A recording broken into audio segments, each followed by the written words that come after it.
মা এয়া চাহ লওক। বোৱাৰী তুমি কিয় আনিছা? বহা। কিবা খাইছেনে নাই তুমি? খাইছো মা। ৰবা মই তোমাৰ কাৰণে আপেল এটা কাটি আনিছো। এতিয়াৰ পৰা ইমান কষ্ট কৰি নাথাকিবা। হ'ব মা।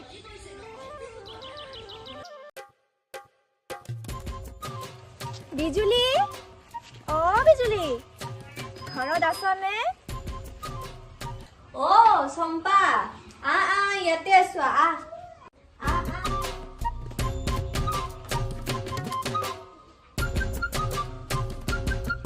ইয়াতে বোৱাৰী চাহ অকণ লৈ আছোন। খবৰ পাতি কেনে চলিছে? খবৰ পাতি আছো দে আৰ। তোৰ কেনে পিছে? আছো আৰু ভগৱানৰ কৃপাত। দে আৰ। তইচোন আজিকালি আমাৰ ফালে নোযোৱাই হলি। আমাৰো বোৱাৰী শুনিছই নহয়, গাটো ইমান ভাল নথকা হৈছে আজিকালি। শুনিছো বোৱাৰীৰ হেনো ভাল খবৰ আছে। এইবাৰ নাতি লৰাৰ মুখ দেখিম বুলি ভাবিছো আৰু। নাতি লৰাই হব। মোৰে কপালখন বেয়া, নাতি লৰা এটাৰ মুখ দেখিব নোৱাৰিলো। তাকেইতো আমাৰ লৰা হব বুলিয়ে আশা পালি আছো দে।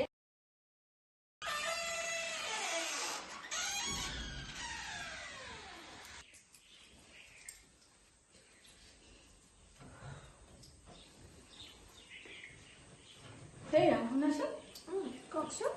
আমাৰ ল'ৰাটোৰ নাম কি ৰাখিম বুলি ভাবিছ? আপুনি ডাইৰেক্ট ল'ৰাৰ কথা ক'লে যে? ল'ৰাই লাগিবতো।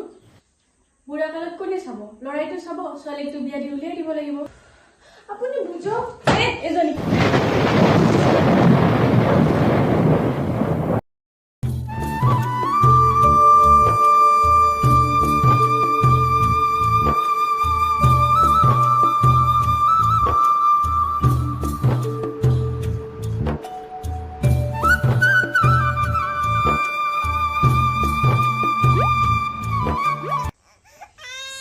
কি হৈছে মই কুলক্ষণী জনে যে কান্দি আছে?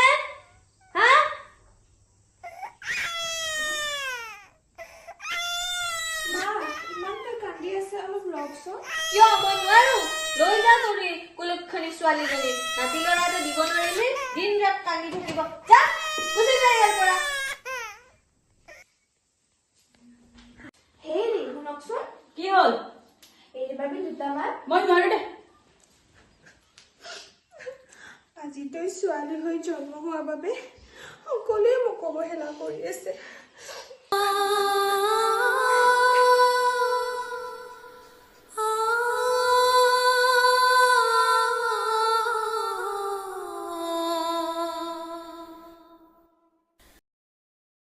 দুইজনীৰে কপালখন বেয়া। কিনো কবি ইয়াৰ, বুঢ়া কালত যে সুখ। ইয়াৰ আকৌ কি হ'ল? বাবা ৰচোন কুলক্ষণী লৰা সন্তান এটা দিব নোৱাৰিলি, এই কুলক্ষণী ছোৱালীটোক জন্ম দিছা, দিন ৰাত খালি কান্দি থাকে। কিডাল কৰি খুৱাব? বুঢ়া কালত কোনে চাব? মোৰ লৰাক মই বেলেগ বিয়া পাতি দিম। যা তই মোৰ ঘৰৰ পৰা ওলাই যা, নিজৰ মাৰৰ ঘৰত থাকিবি।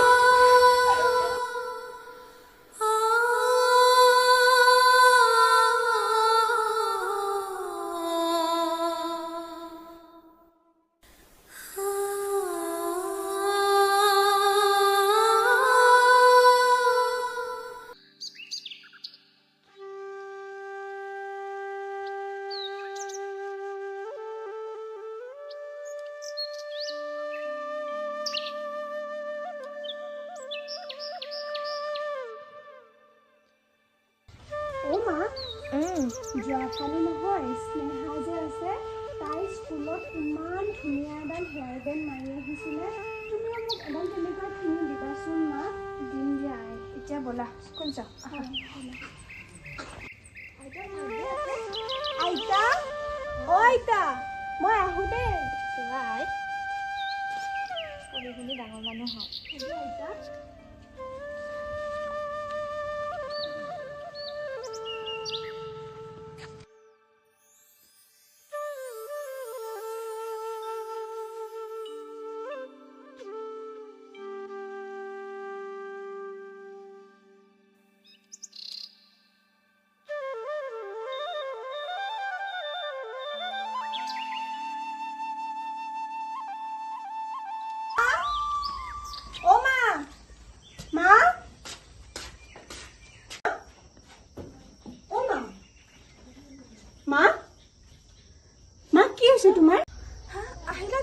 অঁ আহিলোঁ মা মা মা কি হ'ল তোমাৰ অঁ মা ডাঙৰ হ'ব ধৰিলি যিমানখিনি দিব লাগিছিল হয়তো মই সিমানখিনি দিব নোৱাৰিলোঁ তোক একো নহয় বেয়া মা। নাপাবি আই মা তুমি চিন্তা নকৰিবা মা তুমি মোৰ বাবে যি কৰিলা বহুত কৰিলা মা এতিয়া মই যি কৰিম সকলো তোমাৰ বাবেই কৰিম মা তুমি চাবা মই তোমাক এদিন ডাঙৰ মানুহ হৈ দেখাম মা তুমি চিন্তা নকৰিবা মা মই তোমাৰ বাবে জি আছোঁ আই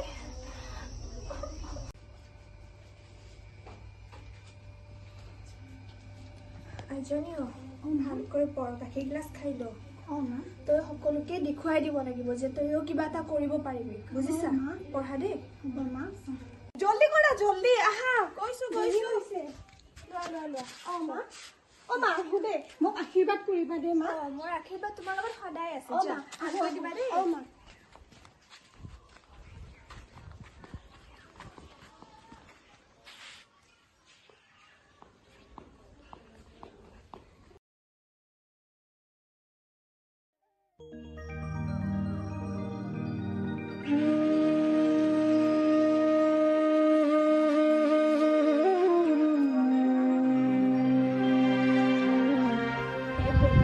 আজি ছোৱালীজনীয়ে ৰিজাল্ট দিব তাই যাতে ৰিজাল্ট ভাল হয় তুমি যে চাবা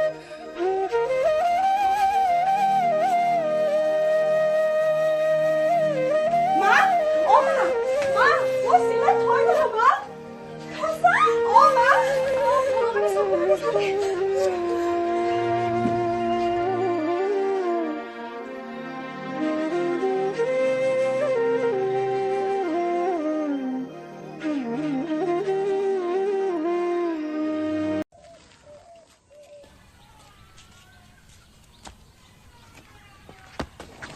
আইতা আইতা কি হ'ল আপোনাৰ কি হ'ল ইছ ৰাম এই মানুহজনীৰ কি হ'ল বাৰু উঠকচোন আইতা উঠকচোন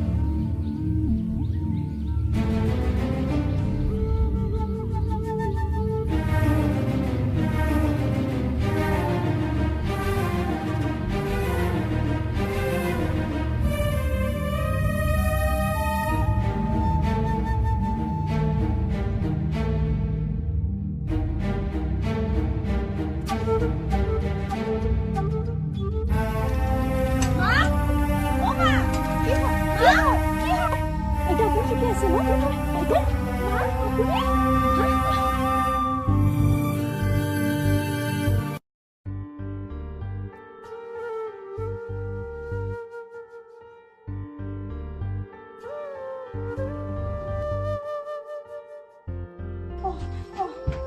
ৰাম কি যে হ'ল এই মানুহজনী তুমি ভৰিখন উঠাই দিয়াচোন তাতে মই এনেকৈ থৈ দিওঁ ৰ'বা অৱস্থা এটা আহিবা নাহে মা অলপমান হাতখন তুমি অকণ হাতখন মালিচ কৰি দিয়াচোন মা হাতখন চোৱাচোন কি হ'ল বা মানুহজনী নাজানো আৰু ৰাম মা আপুনি ঠিকে আছেনে ৰাম কি হ'ল যে নহয় এই মানুহজনী অঁ মা তুমি চোৱাচোন মই পটকৈ আহি আছোঁ দিয়া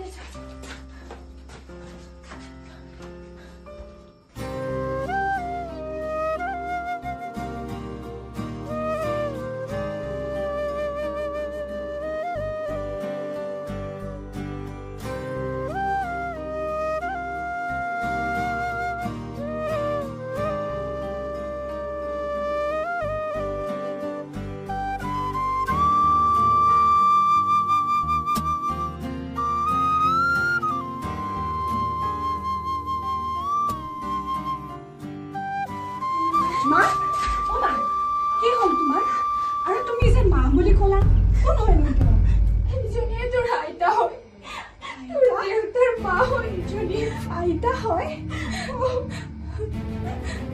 মা অলপ ভাল পাইছেনে বোৱাৰী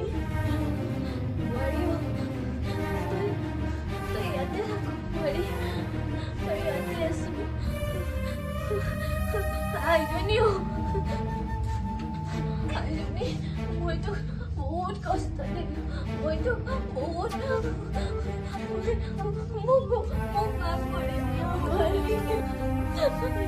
মোক মাফ কৰি দিয় আইজনী মই ছোৱালী বুলি বহুত অৱহেলা কৰিছোঁ মই বুজি পাইছো ল'ৰাই যি ছোৱালীও হেৰিয়ে কৰিব পাৰে তই ইমান কষ্ট পঢ়ি শুনিও তই ডাক্তৰ হৈছ আইজনী মোক আজি তই মোক বচাই আনিলি মোৰ ভুল হৈ গ'ল আইজনী ভুল ঘৰলৈ ঘূৰি যাবি আইজনী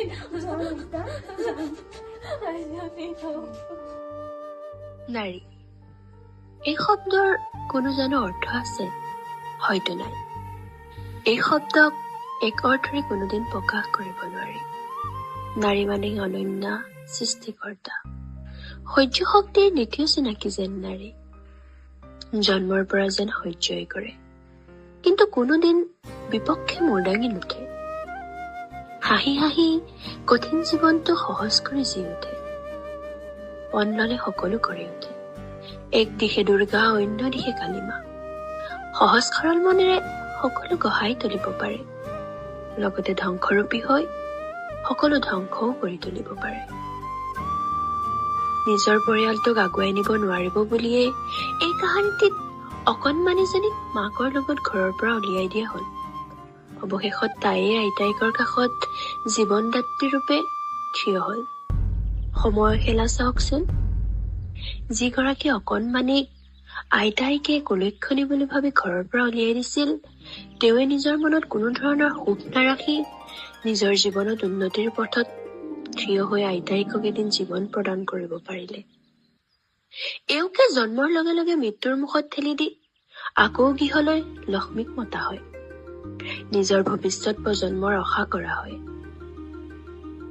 জাগি উঠা সমাজ নাৰী কুলক্ষণী নহয় তোমাৰ ঘৰৰ লক্ষ্মী তোমাৰ জীৱনদাত্ৰী এই অনন্য জন্মদাত্ৰীক সন্মান প্ৰদান কৰা